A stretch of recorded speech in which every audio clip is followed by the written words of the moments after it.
Easy പോയിന്റിലേക്ക് ഏവർക്കും സ്വാഗതം. +1 ഹിസ്റ്ററിയുടെ 6ാമത്തെ ചാപ്റ്റർ ദ 3 ഓർഡേഴ്സ്. ഇതിൽ നിന്നൊരു എസ്സേ നിങ്ങൾക്ക് പ്രതീക്ഷിക്കാവുന്നതാണ്.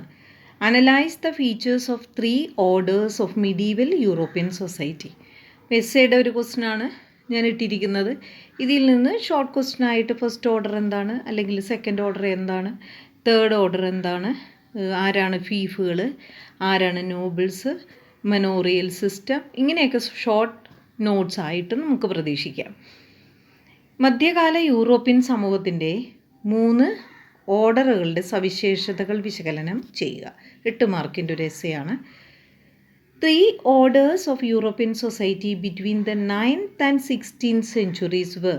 അതായത് 9 തുടങ്ങി 16ാം നൂറ്റാണ്ട് വരെയുള്ള കാലഘട്ടത്തെയാണ് നമ്മൾ ഈ 3 ക്രമമുള്ള സൊസൈറ്റി എന്ന് പറയുന്നത്. അവിടെ ഉള്ള സോഷ്യൽ ക്രമങ്ങളാണ് നമ്മൾ ഈ 3 ക്രമങ്ങൾ എന്നതുകൊണ്ട് ഉദ്ദേശിക്കുന്നത്. ഈ 3 ക്രമങ്ങൾ എന്തായിരുന്നു? ഒന്ന്, ക്രിസ്ത്യൻ പുരോഹിതന്മാർ, ക്രിസ്ത്യൻ പ്രീസ്റ്റ്. രണ്ടാമത്തേത് ലാൻഡ് ഓണിങ് നോബിൾസ്, ഭൂമി ഉടമകളായ പ്രഭുക്കന്മാർ. അപ്പോൾ ആദ്യത്തെ 1ാമത്തെ ഓർഡർ ക്രിസ്ത്യൻ പ്രീസ്റ്റും, 2ാമത്തെ ഓർഡറിലെ ലാൻഡ് ഓണിങ് പ്രഭുക്കളും, 3ാമത്തെ ഓർഡറിലാണ് കർഷകരും ഉണ്ടായിരുന്നത്. The changing relationship between these 3 groups was an important factor in shaping European history four several centuries. അപ്പം നമ്മൾ പറഞ്ഞു ഇവിടെ ഇത്രയും നൂറ്റാണ്ടുകൾ ഇങ്ങനെയുള്ള ക്രമത്തിലാണ് സൊസൈറ്റി മുന്നേറിക്കൊണ്ടിരുന്നത്. അതുകൊണ്ട് ഇവർ തമ്മിലുള്ള റിലേഷനാണ് ഈ കാലഘട്ടത്തിലെ ചരിത്രം രൂപപ്പെടുത്തിയത്. ഇനി ഫസ്റ്റ് ഓർഡർ സെപ്പറേറ്റ് ആയിട്ട് ചോദിക്കുകയാണെങ്കിൽ സെപ്പറേറ്റ് ആയിട്ട് കൊടുക്കാം. എസ്സേയുടെ ആദ്യത്തെ ഭാഗമാണിത്. ഫസ്റ്റ് ഓർഡർ എന്ന് പറഞ്ഞാൽ പുരോഹിതന്മാരാണ് ആദ്യക്രമത്തിലുള്ളത്. ഇവിടെ പുരോഹിതന്മാരെന്ന് പറയുമ്പോൾ യൂറോപ്യൻ രാജ്യത്തെക്കുറിച്ചാണ് പറയുന്നത്. ക്രിസ്ത്യൻ പുരോഹിതന്മാരാണ്. The Catholic church had its own laws. അവർക്ക് അവരുടേതായ നിയമങ്ങളുണ്ടായിരുന്നു കത്തോലിക്ക സഭയ്ക്ക്. They were the owners of land. അപ്പോൾ കത്തോലിക്ക സഭയ്ക്ക് ഭരണാധികാരികൾ നൽകിയ ഭൂമിയുടെ ഉടമസ്ഥരായിരുന്നു അവർ. They were the owners of the land which was given by the rulers. അതുകൊണ്ട് തന്നെ അതിൽ നിന്ന് നികുതി ശേഖരിക്കുവാനുള്ള അനുവാദം അവർക്കുണ്ടായിരുന്നു. It could levy tax from that land. അവർക്ക് അവരുടെ ഉടമസ്ഥതയിലുള്ള ഭൂമിയുടെ കരം നൽകേണ്ടത് പുരോഹിതന്മാർക്കായിരുന്നു, അവിടെയുള്ള കർഷകരും മറ്റുള്ളവരും. So they did not depend on the king. അതുകൊണ്ട് എന്താ ഗുണം? അവർക്ക് ഒരു കാരണവശാലും രാജാവിനെ ആശ്രയിക്കേണ്ട ആവശ്യമില്ല. കാരണം കർഷകരും മറ്റു തൊഴിലുകാരും എല്ലാം തന്നെ ടാക്സ് കൊണ്ടുവന്നിട്ട് ഇവർക്ക് പുരോഹിതന്മാർക്ക്, അതായത് ഫസ്റ്റ് ഓർഡറിലുള്ള പ്രീസ്റ്റ്, ക്ലർജി വിഭാഗക്കാർക്ക് നൽകും. It was thus a powerful institution. അതുകൊണ്ട് കത്തോലിക് സഭ എന്ന് പറയുന്നത് വളരെ സ്ട്രോങ് ആയ ഒരു സ്ഥാപനമായിരുന്നു. അവർക്ക് ആരെയും ഭയമില്ലായിരുന്നു. അതുകൊണ്ട് തന്നെ അവരെ ഫസ്റ്റ് ഓർഡർ എന്നാണ് അറിയപ്പെട്ടിരുന്നത്. The clergy was the first order the medieval western Europe. അപ്പോൾ പാശ്ചാത്യ മധ്യകാല പടിഞ്ഞാറൻ യൂറോപ്പിലെ ആദ്യത്തെ ഓർഡർ ക്രമം എന്ന് പറഞ്ഞാൽ പുരോഹിതന്മാരായിരുന്നു. ഇപ്പോൾ പുരോഹിതർ എന്ന് പറയുമ്പോൾ ക്ലർജീസ് എന്നാണ് സാധാരണ രീതിയിൽ പറഞ്ഞിരിക്കുന്നത്. അപ്പോൾ അവിടെ ആരൊക്കെ പെടുമെന്ന് ചോദിക്കുകയാണെങ്കിൽ എല്ലാത്തരം, ഇപ്പോൾ മാർപ്പാപ്പന്മാർ, ബിഷപ്പ്, പുരോഹിതന്മാർ, അങ്ങനെയുള്ള കാറ്റഗറിയിലുള്ളവർ എല്ലാം തന്നെ ഈ വിഭാഗത്തിൽ പെടുന്നു. ഇവിടെ ഒരു പ്രശ്നം എന്നുള്ളത് ഫിസിക്കലി ഡിസേബിൾഡ് ആയ ആൾക്കാർക്ക്, അതുപോലെ സെർവ്സിനെ, പിന്നെ സ്ത്രീകൾക്ക്, ഇവർക്കൊന്നും പുരോഹിതരാകാനുള്ള അവസരം, അനുമതി ഉണ്ടായിരുന്നില്ല. Men who became priest could not marry. അതുപോലെ തന്നെ പുരുഷന്മാർ പുരോഹിതനായി സ്ഥാനമേൽക്കുന്നവർക്ക് വിവാഹം കഴിക്കാനുള്ള അനുവാദവും ഇല്ലായിരുന്നു.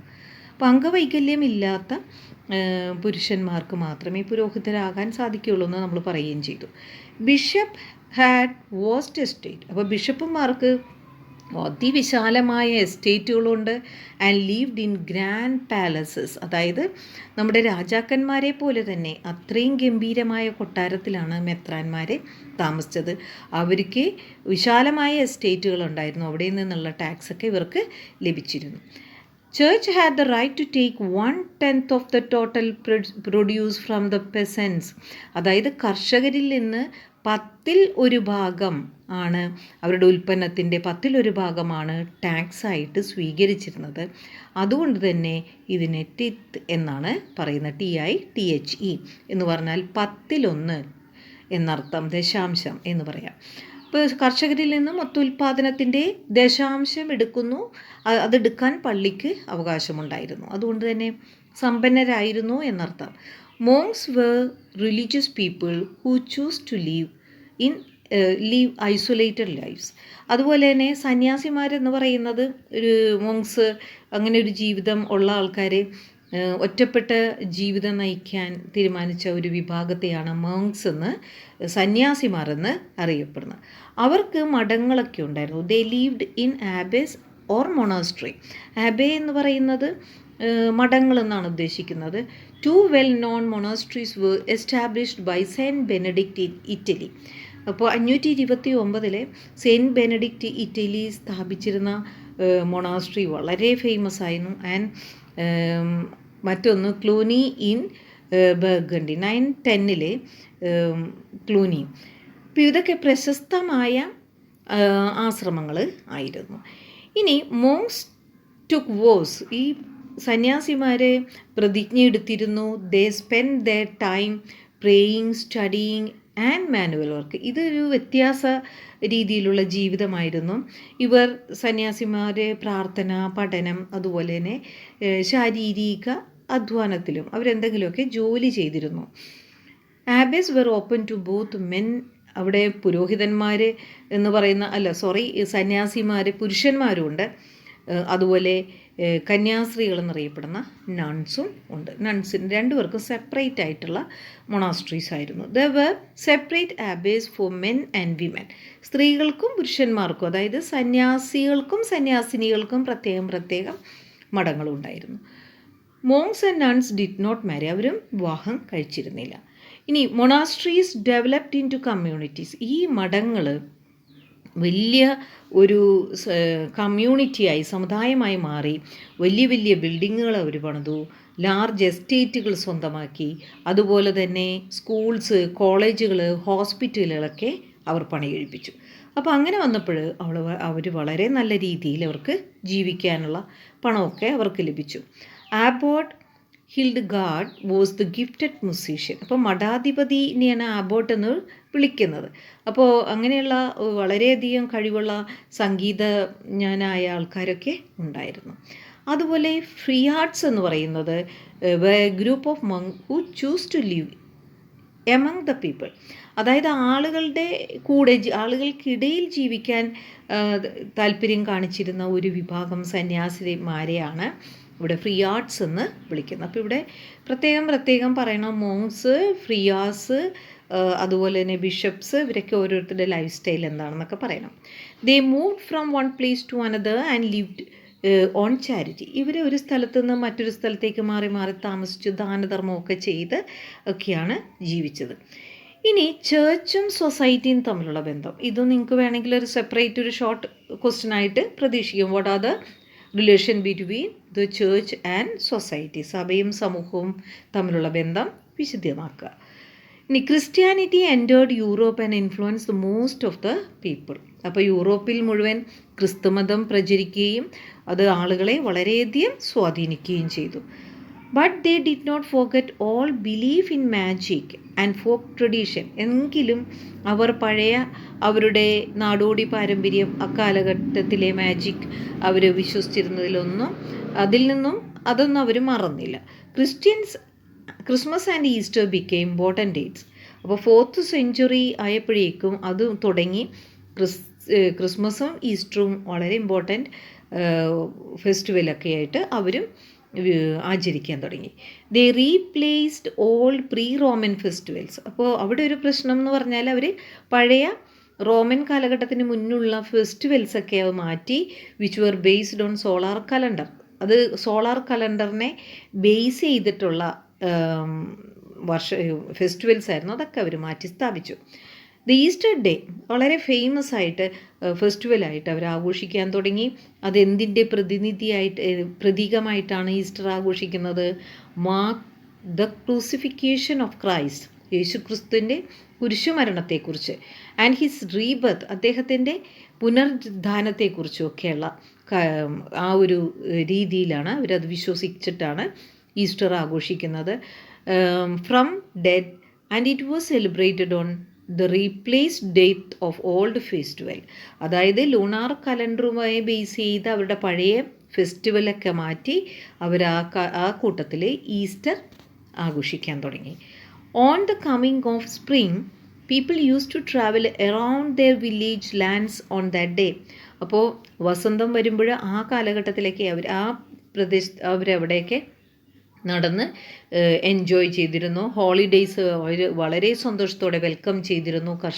കർഷകർക്ക് ആകെ കിട്ടുന്ന അവധി ദിനങ്ങളാണ് ഹോളിഡേയ്സ്. അതൊക്കെ അവർ വളരെയധികം സ്വാഗതം ചെയ്തു. They usually spend more time in fun and feasting rather than prayer. പ്രാർത്ഥനയേക്കാൾ കൂടുതൽ വിനോദത്തിലും വിരുന്നിലും ഒക്കെ ചിലവഴിച്ചു. ഇപ്പോൾ സൊസൈറ്റിയുടെ ജീവിതം എങ്ങനെയാണ് ക്രിസ്ത്യൻ ചേർച്ച് സ്വാധീനിച്ചതെന്നുള്ളതാണ് ഇവിടെ പറഞ്ഞത്. ഇനി രണ്ടാമത്തെ ഓർഡർ എന്ന് പറഞ്ഞാൽ പ്രഭുക്കന്മാരാണ്. സെക്കൻഡ് ഓർഡർ പ്രഭുക്കന്മാർ, ദ നോബിലിറ്റി. ആരാണ് ഈ നോബിൾസ് എന്ന് പറഞ്ഞാൽ? പ്രഭുക്കന്മാരെന്ന് പറയുന്നത് എന്തെല്ലാം കാറ്റഗറിയിൽ പെടുന്നവരാണ്? The nobility was the second order in the medieval Europe. മധ്യകാല യൂറോപ്പിലെ രണ്ടാമത്തെ ക്രമം പ്രഭുക്കന്മാർ. The nobles were big land owners. അപ്പോൾ ഇവിടെ നോബിൾസ് എന്ന് പറയുന്നത് ആരെയാണ്? വലിയ ഭൂ ഉടമകൾ. And vassals of the king, രാജാവിൻ്റെ സമാന്തര രാജാക്കന്മാരെ. അപ്പോൾ പ്രഭുക്കന്മാരുടെ കാറ്റഗറിയിൽ രാജാവിൻ്റെ സമാന്തന്മാരായ രാജാക്കന്മാർ ഒക്കെ പ്രഭുക്കന്മാർ, അവരെല്ലാവരും ഇതിൽപ്പെടുന്നു. They enjoyed a privilege status. അവർക്ക് വളരെ പ്രത്യേക ആനുകൂല്യങ്ങളും പദവികളും ഒക്കെ ഉണ്ടായിരുന്നു. The noble had an absolute and permanent control over his property. അദ്ദേഹത്തിൻ്റെ സ്വത്തിൽ സമ്പൂർണമായ നിയന്ത്രണവും അവകാശവും ഉണ്ടായിരുന്നു. He was free to raise troops. അവർ സൈന്യത്തെ, 2 പ്രാവശ്യം സൈന്യത്തെ എന്ന് പറഞ്ഞു പോയി കേട്ടോ, അപ്പോൾ ഒരു സൈന്യത്തെ നിങ്ങൾ കട്ട് ചെയ്തേക്ക്.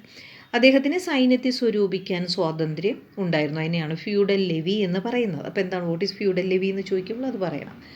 He had his own court of justice. നീതിന്യായം നടപ്പിലാക്കാൻ അദ്ദേഹത്തിന് സ്വയം തീരുമാനമെടുക്കാം.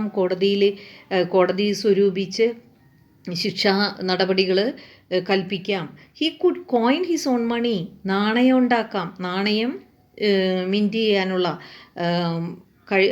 അനുവാദം അദ്ദേഹത്തിനുണ്ടായിരുന്നു. He was lord of all people living on his land. ഭൂമിയിൽ താമസിക്കുന്ന എല്ലാ ജനങ്ങളുടെയും യജമാനനായിരുന്നു ഈ നോബിൾസ്. ഇനി ഇതിൽ തന്നെ കണ്ടിന്യൂ ചെയ്യേണ്ടതാണ് ഇതിൻ്റെ മനോറിയൽ എസ്റ്റേറ്റ് എന്താണ്, വാട്ട് ഈസ് മനോറിയൽ എസ്റ്റേറ്റ്, അതുപോലെ ഫീച്ചേഴ്സ്. അതൊരു സെപ്പറേറ്റ് ചോദ്യമായിട്ട് നിങ്ങൾക്ക് പ്രതീക്ഷിക്കുക. എസ് എ പഠിക്കുമ്പോൾ അതിൽ നിന്ന് തന്നെ ഒരുപാട് ക്വസ്റ്റ്യൻസ് നിങ്ങൾക്ക് ഷോർട്ട് എസ് എ ആയിട്ടും എഴുതാൻ പറ്റും. അതായത് മനോറിയൽ എസ്റ്റേറ്റ് എന്ന് പറയുന്നത് a lord has his own manor house. അതായത് സ്വന്തമായ ഒരു മാളിക ഉണ്ടായിരുന്നു. He also control village. അദ്ദേഹത്തിൻ്റെ കീഴിലെ പ്രഭുക്കന്മാരുടെ കീഴിലെ ഒരുപാട് ഗ്രാമങ്ങൾ പ്രഭുക്കന്മാർക്കുണ്ടായിരുന്നു. ആ ഗ്രാമത്തിലെ എല്ലാ കാര്യങ്ങളും ടാക്സ് ശേഖരിക്കുക മാത്രമല്ല, അവിടെയുള്ള ആളുകളുടെ മേൽ എന്തെങ്കിലും കാരണമുണ്ടെങ്കിൽ നിയന്ത്രണങ്ങൾ അല്ലെങ്കിൽ അവരെ ജഡ്ജ് ചെയ്യാനും അവർക്ക് ശിക്ഷ നടപടികൾ കൊടുക്കുവാനും ഒക്കെയുള്ള അനുവാദം അദ്ദേഹത്തിനുണ്ടായിരുന്നു. Some lords control 100 of village. വലിയ പ്രഭുക്കന്മാരെന്ന് പറയുന്ന യജമാനന്മാരുടെ കീഴിൽ 100 കണക്കിന് ഗ്രാമങ്ങളുണ്ടായിരുന്നു. Peasants worked and lived in lord's estate. അവിടെ കർഷകർ ഈ ഓരോ പ്രഭുക്കന്മാരുടെയും കീഴിൽ ആ പ്രഭുക്കന്മാരുടെ എസ്റ്റേറ്റുകളിൽ ജോലി ചെയ്യുകയും ആ പ്രഭുക്കന്മാരുടെ ഭൂമിയിൽ തന്നെയാണ് താമസിച്ചിരുന്നത്. അവർക്ക് സ്വന്തമായി ഭൂമി ഓൺ ചെയ്യാനൊന്നും സാധിക്കില്ല. പ്രഭുക്കന്മാർ നൽകുന്ന ഭൂമിയിൽ താമസിക്കുകയാണ് ചെയ്തത്. A small manorial estate could contain dozen families. അപ്പോൾ ഒരു ചെറിയ മനോറിയൽ എസ്റ്റേറ്റ് എന്ന് പറയുമ്പോൾ ഏകദേശം ഒരു ഡസൻ കുടുംബങ്ങളൊക്കെ വേണമെങ്കിൽ, ഏറ്റവും സ്മോൾ ആയിട്ടുള്ളത് 1 ഡസൻ 12, ചിലത് 50 and 60 കുടുംബങ്ങളൊക്കെ ഉൾപ്പെടുന്ന അവരുടെ ഭൂമികളും കൃഷിഭൂമികളും ഉൾപ്പെടുന്നതൊക്കെയാണ് ലാർജ് എസ്റ്റേറ്റ് എന്ന് പറയുന്നത്. അപ്പോൾ മനോറിയൽ എസ്റ്റേറ്റ് എന്ന് പറഞ്ഞാൽ ഇത് തന്നെയാണ്, ഒരു പ്രഭുവിൻ്റെ കീഴിലുള്ള എസ്റ്റേറ്റുകൾ. Almost everything was available in the estate which was required for daily life. അപ്പോൾ അതിൽ നിന്ന് കർഷകർ ഉൽപ്പാദിപ്പിക്കുന്ന അത്യാവശ്യ കാര്യങ്ങൾ, ദൈനംദിന ജീവിതത്തിന് ആവശ്യമായ എല്ലാം തന്നെ അവർ കൃഷി ചെയ്തു.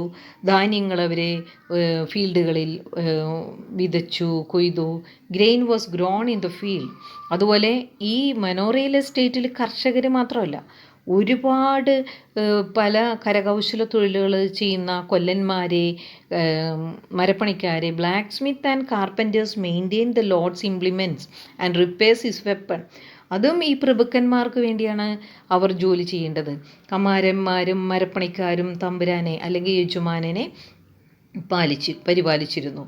അതുപോലെ തന്നെ കല്ലുപണിക്കാർ, സ്റ്റോൺ മെയ്സൻസ്, കൽപ്പണിക്കാരൻ ലുക്ഡ് ആഫ്റ്റർ ഹിസ് ബിൽഡിംഗ്. അദ്ദേഹത്തിൻ്റെ ബിൽഡിങ്, കെട്ടിടങ്ങൾ ഒക്കെ തന്നെ അറ്റകുറ്റപ്പണി ചെയ്യുക, അദ്ദേഹം ആവശ്യപ്പെടുന്നതൊക്കെ ചെയ്തൊക്കെ തന്നെയായിരുന്നു അദ്ദേഹത്തിൻ്റെ മനോറിയൽ എസ്റ്റേറ്റിലുള്ള കൽപ്പണിക്കാരൻ ചെയ്യേണ്ടത്. അദ്ദേഹത്തിൻ്റെ കീഴിലുള്ള ഗ്രാമങ്ങളിലുള്ള സ്ത്രീകൾ എന്താ ചെയ്യേണ്ടത്? സ്ത്രീകൾ അവിടെ സ്പൺ ആൻഡ് വോ ഫാബ്രിക്സ്, അവർ നെയ്ത്ത് ചെയ്യണം. And children worked in the lord's wine presses. അതുപോലെ കുട്ടികൾ അദ്ദേഹത്തിൻ്റെ വൈൻ, അതായത് മുന്തിരിത്തോപ്പുകളിൽ അത് മുന്തിരി വൈൻ ഉണ്ടാക്കുന്ന പ്രോസസ്സിൽ പങ്കെടുക്കണം. Extensive woodlands and forest were there in the estate. അതൊക്കെ വലിയ കാടുകൾ, വിശാലമായ വനം പ്രദേശങ്ങളിലൊക്കെ അദ്ദേഹത്തിൻ്റെ കീഴിലുള്ള എസ്റ്റേറ്റിലുള്ളത് അദ്ദേഹം വേട്ടയാടാൻ ഉപയോഗിച്ചിരുന്നു. അതിലുള്ള മൃഗങ്ങളെയൊക്കെ അദ്ദേഹം വേട്ടയാടിയിരുന്നു സ്വതന്ത്രമായിട്ട്. അദ്ദേഹത്തിന് ഇഷ്ടം പോലെ അവരെ കൊല്ലാനുള്ള അനുവാദമൊക്കെ ഉണ്ടായിരുന്നു. The estate contain pastors. അതുപോലെ ഈ എസ്റ്റേറ്റിൽ ഒരുപാട് മേച്ചിൽപ്പുറങ്ങളൊക്കെ ഉണ്ടായിരുന്നു. അവിടെയൊക്കെ ആനിമൽസിനെ, വളർത്തുമൃഗങ്ങൾക്ക് മേയാനൊക്കെ പറ്റുന്ന മേച്ചിൽപ്പുറങ്ങൾ, കുതിരകൾക്കും അല്ലെങ്കിൽ മറ്റു കന്നുകാലികൾക്കും മേച്ചിൽപ്പുറങ്ങൾ ഉണ്ടായിരുന്നു. A church had a castle for defence was also there in the estate. അപ്പോൾ ഒരു എസ്റ്റേറ്റിൽ ഒരു വലിയൊരു കോട്ട ഒക്കെ ഉണ്ടായിരുന്നു. അപ്പോൾ എസ്റ്റേറ്റ് എന്ന് പറയുന്നത് സെൽഫ് ഡിപ്പെൻഡൻ്റ് അല്ല കേട്ടോ. നമുക്കിപ്പോൾ അത്യാവശ്യ കാര്യങ്ങൾ കൃഷി ചെയ്യുന്നു എങ്കിലും പല കാര്യങ്ങൾക്ക് മറ്റ് സ്ഥലങ്ങളെ ഡിപ്പെൻഡ് ചെയ്തിരുന്നു. അപ്പോൾ estate had to bring salt, ഉപ്പ്, അതുപോലെ തന്നെ mill stones and metal utensils from outside. അതുപോലെ തന്നെ മിൽ സ്റ്റോറുകൾ, പിന്നെ ഓരോ മെഷീൻസ്, അതുപോലെ തന്നെ പാത്രങ്ങൾ, ലോഹപാത്രങ്ങൾ, ഇതൊക്കെ പുറത്തുനിന്ന് കൊണ്ടുവരണമായിരുന്നു. In many manors a narrow balcony was there above large hall. വലിയ വലിയ ഓരോ മണിമാളികളിലും വലിയ വലിയ ബാൽക്കണി ഉണ്ടായിരുന്നു. അതിനു മുകളിൽ വിശാലമായ ഹോളുകളുണ്ടായിരുന്നു. അവിടെ ഒരു ഭക്ഷണശാലയൊക്കെ ഉണ്ടായിരുന്നു. അവിടെ ആളുകളൊക്കെ ഒത്തുകൂടി ഭക്ഷണശാലയിലൊക്കെ ഒത്തുകൂടിയിരുന്നു. ഇനി ഇക്കൂട്ടത്തിൽ തന്നെ നൈറ്റ്സ്, പ്രഭുക്കന്മാരെന്ന് തന്നെ പറയാം. ഇവരാരാണ്? അതായത് നൈറ്റ്സ്, ഇത് സെപ്പറേറ്റ് ചോദിക്കാം കേട്ടോ. Knights they were frequent localised wars in Europe from 9th century onwards. അതായത് 9ാം നൂറ്റാണ്ട് മുതൽ ഒരു ലോക്കൽ ഏരിയയിലെ പ്രാദേശികവൽക്കരിക്കപ്പെട്ട പ്രദേശം, ഒരു പ്രദേശത്തുനിന്ന് ഒരു അപ്പുറത്തെ പ്രദേശത്തേക്ക് അറ്റാക്ക് ചെയ്യുന്ന രീതിയിൽ അങ്ങനെയുള്ള യുദ്ധങ്ങളുണ്ടായിരുന്നു. This need was fulfilled by the knights. അപ്പോൾ ഇതാരാണ് ഇതിനു വേണ്ടിയുള്ള സൈന്യത്തെ സ്വരൂപിച്ച് നൽകേണ്ടത്? അപ്പോൾ ഇവിടെ നൈറ്റ്സ്, മറ്റ് ചെറിയ പ്രഭുക്കന്മാർ വഴിയാണ് ഇത് നിറവേറ്റിയിരുന്നത്. അപ്പം നൈറ്റ്സ് എന്ന് പറഞ്ഞാൽ ആരാണ്? പ്രഭുക്കന്മാരുടെ സമാന്തന്മാരെന്ന് പറയാം. പ്രഭുക്കന്മാരെ ആശ്രയിച്ച് ജീവിക്കുന്ന ചെറിയ പ്രഭുക്കന്മാർ. അപ്പം knights were link to the lords. അപ്പം നമ്മൾ ഇവിടെ യജമാനൻ എന്ന് പറഞ്ഞാൽ രാജാവുമായിട്ടാണ് ബന്ധപ്പെട്ടിരിക്കുന്നത്. ലോർഡ്സ് എങ്ങനെയാണ്? രാജാവുമായിട്ടാണ് ബന്ധപ്പെട്ടിരിക്കുന്നത്.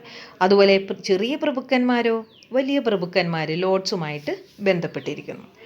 അപ്പോൾ the knights were link to the lords in the same way as lords were link to the king. മനസ്സിലായോ നിങ്ങൾക്ക്?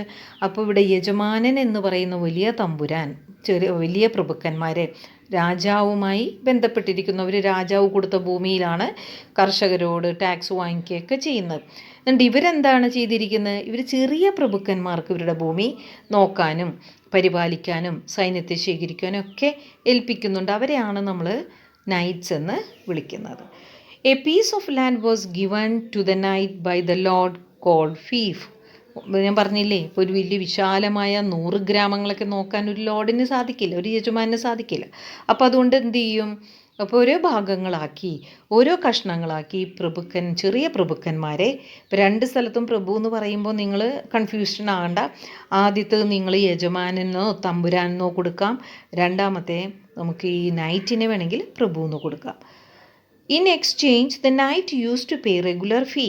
അപ്പോൾ ഈ ഭൂമിയിൽ ടാക്സ് വാങ്ങിക്കാനുള്ള അനുവാദം നൈറ്റിനുണ്ട്. അപ്പോൾ നൈറ്റ് അതിന് പ്രതിഫലമായിട്ട് ലോർഡിന് എന്താ കൊടുക്കുന്നത്, ഒരു ഫീസാണ്. അതുപോലെ എന്തെങ്കിലും ഒരു എമർജൻസി വരികയാണെങ്കിൽ യുദ്ധത്തിന് സൈന്യവുമായി വന്ന് അദ്ദേഹത്തിന് സഹായിക്കാം എന്നുള്ള വാഗ്ദാനമാണ് സമാന്തൻ എന്ന് വേണമെങ്കിൽ നമുക്ക് പറയാം. A knight could offer his services to the lord but his foremost loyalty was to his own lord. പ്രഭു തൻ്റെ സേവനങ്ങൾ ഏറ്റവും വിശ്വാസത്തോടെ നൽകി. ആ വിശ്വാസം ചില സമയങ്ങളിൽ തകർന്നു പോകുമ്പോഴാണ് അവിടെ ചെറിയ ചെറിയ നാട്ടുരാജ്യങ്ങൾ സ്വതന്ത്രമാകുന്നത്. ഇനി മൂന്നാമത്തെ ഓർഡറിൽ കർഷകർ, സാധാരണക്കാരായ ജനങ്ങൾ, മൂന്നാമത്തെ ക്രമത്തിൽ. The third order consisted of vast majority of people which were mainly cultivators. അതിൽ ഏറ്റവും ഭൂരിഭാഗം കൾട്ടിവേറ്റേഴ്സ് ആണെന്ന് മാത്രം, ബാക്കിയുള്ള വിഭാഗങ്ങളും ഉണ്ട്. ദ കൾട്ടിവേറ്റേഴ്സിനെ തന്നെ നമുക്ക് 2ആയി തരംതിരിക്കാം. കൃഷിക്കാർ 2 വിഭാഗങ്ങളുണ്ടായിരുന്നു, ഫ്രീ പെസൻസ്, സെർഫുകൾ. അപ്പോൾ ഫ്രീ പെസൻസ് എന്ന് പറഞ്ഞാൽ they had to give military services. എല്ലാവർക്കും കേട്ടോ, ഈ സർവീസിന് എല്ലാവർക്കും തന്നെ they had to give military services for at least 40 days in year. ഇവർ കർഷകരാണെങ്കിൽ പോലും എന്തെങ്കിലും ഒരു എമർജൻസി വരികയോ അല്ലെങ്കിൽ അല്ലാത്ത സമയങ്ങളിലോ ഒക്കെ ഏകദേശം ഒരു 40 days, ഒരു വർഷത്തിൽ 40 ദിവസമെങ്കിലും സൈനിക സേവനവും നടത്തണം. അതുപോലെ തന്നെ അവർ കൃഷിയും ചെയ്യണം. They had to work on lord's field for 3 days, generally in a week in the form of labour rent. അവരുടെ സാധാരണ രീതിയിൽ ആഴ്ചയിൽ 3 ദിവസം തമ്പുരാൻ്റെ പറമ്പിലെ ജോലിയും ചെയ്യണം. ടുഗെദർ ദിസ്, ഇതോടൊപ്പം തന്നെ അവർ മറ്റ് പല കാര്യങ്ങളും ചെയ്യണം. They had to provide unpaid services, അതിനവർക്ക് കൂലിയുമില്ല. For working like digging ditches, കുഴികൾ, ചാലുകൾ കുഴിക്കുക, അതുപോലെ തന്നെ ഗ്യാദറിങ് ഫയർവുഡ്, വിറക് പിറക്കിക്കൊണ്ടുവരിക, ബിൽഡിംഗ് ഫെൻസ്, വേലി കെട്ടിക്കൊടുക്കുക, and making roads and buildings, അവിടെ റോഡുകൾ അല്ലെങ്കിൽ കെട്ടിടങ്ങൾ ഇതൊക്കെ ചെയ്തു കൊടുക്കുക. ഇതിനൊക്കെ ഒന്നും ഒരു ശമ്പളം പോലും അവർക്ക് ലഭിച്ചിരുന്നില്ല. അതുപോലെ സ്ത്രീകളുടെ കാര്യവും നമ്മൾ കഴിഞ്ഞ ഇതിൽ പറഞ്ഞു, മനോറയിൽ സിസ്റ്റത്തിൽ പറഞ്ഞു. പക്ഷേ ഇത് ഈ പെസൻറ്റിൻ്റെ ഗ്രൂപ്പിൽ ഇത് തന്നെ പറയണം. Women and children had to do several tasks together with work on field. കൃഷിയും ചെയ്യണം, സ്പിന്നിങ് ദ ത്രെഡ്, നൂല് നൂൽക്കണം, നൂല് നൂറ്റ് കഴിഞ്ഞിട്ടത് തുണി നെയ്യണം, മേക്കിംഗ് ക്യാൻഡിൽസ്, തിരികളുണ്ടാക്കണം, അതുപോലെ തന്നെ വൈൻ ഉണ്ടാക്കണം, ഗ്രേപ്പ് ശാലകളിൽ നിന്ന് അല്ലെങ്കിൽ വൈൻ മുന്തിരിത്തോപ്പുകളിൽ നിന്ന് മുന്തിരിയൊക്കെ എടുത്ത് ആ പ്രോസസ്സ്, വീഞ്ഞ് തയ്യാറാക്കുന്ന പ്രോസസ്സ് ചെയ്യേണ്ട സ്ത്രീകളും കുട്ടികളുമാണ്. ദ ഫ്രീ പെസൻസ്, അതായത് ഈ സ്വതന്ത്രരായ കർഷകരുണ്ട്, ഇതൊന്നും ചെയ്യേണ്ടാത്ത കുറച്ച് കർഷകരുണ്ട്. അവരെന്താ ചെയ്യേണ്ടത്, they had to pay a tax taille. അപ്പോൾ ടെയിൽ എന്ന് പറയുന്ന ഒരു നികുതിയുണ്ട്, അതാണ് ഫ്രീ പെസൻസ് കൊടുക്കേണ്ടി വന്നത്. രാജാവിനെ, അവർ നേരിട്ട് രാജാവിനെ കൊടുത്തിരുന്നു. The serves till the land of Lord. ഈ സെർവ്സ് എന്ന് പറയുന്ന വിഭാഗം പ്രഭുക്കന്മാർക്ക് വേണ്ടിയാണ് ജോലി ചെയ്തിരുന്നത്. ഫ്രീ പെസൻസ് എന്ന് പറഞ്ഞാൽ രാജാക്കന്മാർക്കാണ് ടാക്സ് അടച്ചിരുന്നതാണ് അവർ തമ്മിലുള്ള വ്യത്യാസം. അപ്പോൾ പ്രഭുക്കന്മാരുടെ ഭൂമിയിൽ ജോലി ചെയ്യുന്നവരായിരുന്നു വളരെയധികം കഷ്ടത അനുഭവിച്ചിരുന്നത്. Most part of the produce was submitted to the lord. ഈ സെർഫുകളുടെ ഒരു കാരണം എന്താണ്, അവർ ഉൽപ്പാദിപ്പിക്കുന്നതിൻ്റെ ഭൂരിഭാഗവും തമ്പുരാനെ കൊടുക്കണം, ലോർഡിനെ കൊടുക്കണം. They had to work on the lands of lord without wages. അവർ തമ്പുരാൻ പറയുന്ന ജോലികളെല്ലാം തന്നെ ചെയ്യണം. ഇനി അതൊന്നും ഇഷ്ടമല്ല, എനിക്ക് വേറൊരു തമ്പുരാൻ്റെ കീഴിൽ ജോലി ചെയ്യാൻ പോകണം എന്നൊന്നും പറയാൻ പാടില്ല. കാരണം ഓരോ കർഷകരും അവരുടെ എസ്റ്റേറ്റുമായി കെട്ടപ്പെട്ടിരിക്കുന്നു എന്ന് പറയാം, ബന്ധിപ്പിച്ചിരിക്കുന്നു. They were not allowed to leave the estate without prior permission from the lord. തമ്പുരാനിൽ നിന്ന് അനുമതിയില്ലാതെ അവർക്ക് എസ്റ്റേറ്റ് വിട്ടുപോകാൻ അനുവാദവും ഇല്ലായിരുന്നു. എവിടെയെങ്കിലും പോകണമെന്നുണ്ടെങ്കിൽ തന്നെ മുൻകൂട്ടി അതിന് അനുവാദം ചോദിച്ചിട്ട് മാത്രമാണ് അവർ വേറെ സ്ഥലങ്ങളിലേക്കൊന്ന് പോകേണ്ടത്. ജോലി ചെയ്യാനായിട്ട് അവർക്ക് ഒരിടത്തും പോകാനുള്ള അനുവാദം തമ്പുരാൻ കൊടുക്കുകയുമില്ല. Serfs could use only lord's flour mill. അതുപോലെ തന്നെ നെല്ല് കുത്തണമെങ്കിലോ അല്ലെങ്കിൽ അങ്ങനെയുള്ള പൊടിപ്പിക്കുന്ന എണ്ണ ആട്ടണം, അങ്ങനെയുള്ള എന്തെങ്കിലും റൊട്ടി ചുടണം, ഇങ്ങനെയുള്ള എല്ലാ കാര്യങ്ങളും തമ്പുരാൻ്റെ ഉടമസ്ഥതയിലുള്ള സ്ഥാപനങ്ങളിൽ തന്നെ ചെയ്യണം.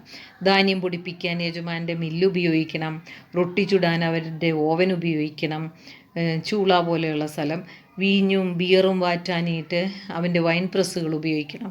അപ്പം എല്ലാ കാര്യങ്ങളും യജമാനനെ ഡിപ്പെൻഡ് ചെയ്തിട്ട് ജീവിക്കണം. A lord decide whom a serf should marry. അതുമാത്രമല്ല, അവരുടെ വ്യക്തി ജീവിതം വരെ തീരുമാനിക്കുന്നത് പ്രഭുക്കന്മാരാണ്. ഒരു സെർഫ് ആരെ വിവാഹം കഴിക്കണം എന്ന് തീരുമാനിക്കുന്നതും പ്രഭുവാണ്. ഇനി ആ സെർഫ് സ്വന്തമായിട്ട് കർഷകൻ ഒരു ജീവിത പങ്കാളിയെ തിരഞ്ഞെടുക്കുകയാണെങ്കിൽ അതിനെ ഒരു അനുവദിച്ച് കിട്ടണമെങ്കിൽ അദ്ദേഹത്തിന് ഒരു ദക്ഷിണ കൊടുക്കുക, ഒരു ഫീസ് കൊടുക്കുന്ന രീതിയിൽ അദ്ദേഹത്തിന് കാഴ്ചദ്രവ്യങ്ങൾ കൊണ്ടുപോയി കൊടുക്കുക, അതൊക്കെ ചെയ്യേണ്ടിയിരുന്നു. These were the features of 3 orders of medieval European society. അപ്പോൾ മധ്യകാല യൂറോപ്യൻ സമൂഹത്തിൻ്റെ 3 ഓർഡറുകളുടെ സവിശേഷതകളാണ് നമ്മൾ പറഞ്ഞത്. ഇത് വളരെ ഇമ്പോർട്ടൻ്റ് ആണ്, പഠിച്ചു വെക്കുക. അടുത്ത ചാപ്റ്ററുമായി ഉടനെ എത്താം. Thank you.